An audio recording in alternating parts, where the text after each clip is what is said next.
ప్రతి మనువు స్వర్గంలో ముందే ముడిపడుతుందా?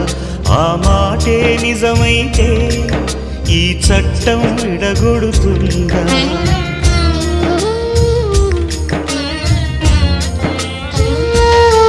నీ రాతకు ఎంత సత్యం ఉందో చూదువు బ్రహ్మయ్యా, నీ సాక్ష్యం ఎంత విలువైందో ఓ అగ్ని చూడయ్యా.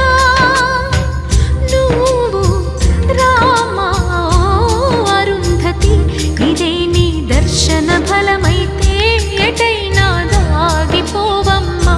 నిజంగా పెళ్ళికి బలముంటే సూటిగా ఇటు దిగి రావమ్మా. పందిరి వేసిన ఆకాశానికి ఇవ్వమ్మ